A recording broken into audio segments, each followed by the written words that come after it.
And good afternoon, Coach Pepito, Eaters Football. And this is one of the huge things that I wanted to talk about. I haven't been able to talk about for at least 4 or 5 weeks, 6 weeks since I've gotten the camera and all other stuff.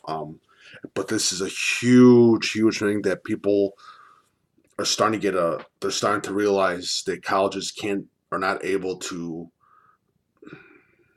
pay for the mistakes anymore. And it's character. And characters are huge in recruiting, and I don't understand why some parents can't wrap their head around it. And mostly recruits, I understand because they're young and they're kids. Simple as that. They are kids. They're not adults. They're kids. But my personal, what I personally did in 2010 and 2011, and my personal friendships with private investigators and all other stuff, is that it's basically like a little version of Game of Thrones with these college alumni. College alumni will pay big to find out anything and everything about a recruit, and recruits' parents and recruits' family and all their stuff. And some of them pay for the information. They'll send information to coaching staffs and all that. It's been done for a bunch of years. It's 2001 and almost, and I've seen it. I've heard everything. I've heard high schools hiding sexual assaults, high schools hiding battery, beating up teachers, swearing at teachers, telling sexually harassing teachers, all the stuff that schools try to hide or parents try to hide. I've seen it all with the parents that have paid off parents, paid for personal issues to be taken away of, personal things to be taken away with, paying off pregnancies to be moved away. A lot of famous quarterbacks that has happened now with recruiting purposes. It's astounding that people don't understand this now, that football is on the pedestal and everyone's looking at it. So you can't really, how do I say, you can't really do anything in the public eye that's not gonna be coming back at you. And don't get me wrong, I feel sorry for all the recruits now, because let me tell you something. If we had social media back when I was playing, or even before that, in the 90s or in the 80s, it had been a whole different ball game. People would have been arrested and everything else. But you got character issues with the kids that tell a D3 coach that even stops by that says, "I'm not D3, I'm D1. Go fuck yourself." Well, guess what? I'm sorry if I'm going to use the dirty language, but this has to happen. That D3 coach is going to tell that D1 coach that's interested in him, guess what? This kid said this to me. No D1 coach wants to hear that. I don't care if you're the next Randy Moss. He doesn't want to hear that. And especially now, if you do one little thing in college football, you're going to get cut. They're going to cut you. You're going to get released, and you're going to say bye-bye. Have a fun time. I saw somewhere it's $200,000 for a student to be paid for. Anything that you do wrong in college, they're going to cut you because they don't care. Because it's the college's ass now. So, please, I'm begging of you, recruits, watch what you put on the internet. Watch what you say to coaches. There was a couple coaches in one of the games 3 years ago that I coached at, and the players were swearing at the coaches. Guess what? Those college coaches, they left the game because they weren't going to have any of that. I mean, you've got kids literally that it's the small things that matter too when I'm talking about character. You got kids that are standing right by themselves at a game with the other players, with their other teammates on the other side, and they're not talking. The players are not talking to coach. That clearly shows something to those college coaches. It shows something to me.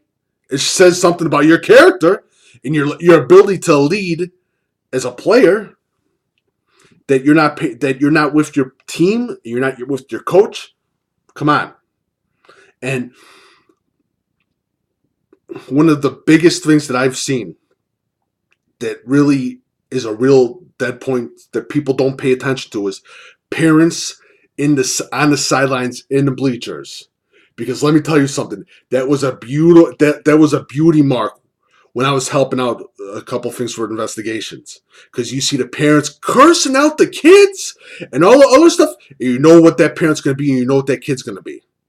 You can also tell by the kid's demeanor of if he likes to play football or he doesn't like to play football. And trust me, there is a lot of kids that act like they want to play football, but they don't want to play football. It's not fun for them. I've talked to one quarterback. It was last year. He did not want to play football. His parents were forcing him to play football. Forcing him to play football.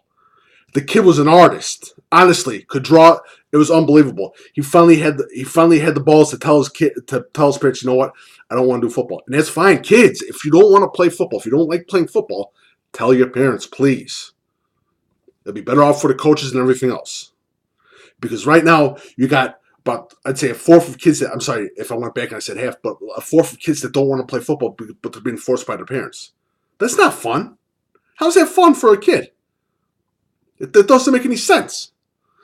But again, I'm just talking about character. It's the small things. When you're going on Twitter and you're tweeting blah blah blah blah blah blah f you all that other stuff. What the hell is that going to do for when the coach sees that? And you think you're hard and you're a gangster because you're on Twitter?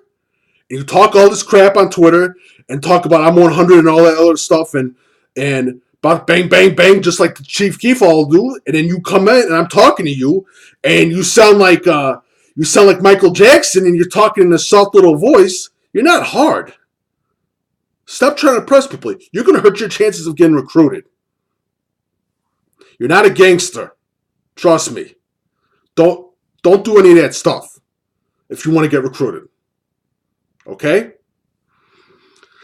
So, watch what you say on social media. Watch what you say to a D3 coach, a JUCO coach, any lower level coach, okay? Just stop it. 3, and this is the biggest one ever. You should never, ever put your hand on a woman, and no means no. Simple as that. Just follow those rules. Follow those rules. If you follow those rules, everything will go good. Any violence against any females, any sexual assaults against females, you will be cut. You will be got out of here. They're not dealing with that anymore, and they shouldn't. It's a PR nightmare, and it costs coaches jobs. Trust me when I say this. It costs coaches jobs, and it costs players D1 scholarships. I've had to deal with parents talking about, well, how come my son didn't get offered? He was good. Yeah, and I tell him, hey, what about that time that little Johnny did something that September night? How'd you find out about that? Because I can, and I will. I know every little dirty secret about a player. So do some college coaches, most college coaches, especially the big dogs. They already know. They got character reports. I get emailed 50 character reports with all my friends that are PIs. Thank you.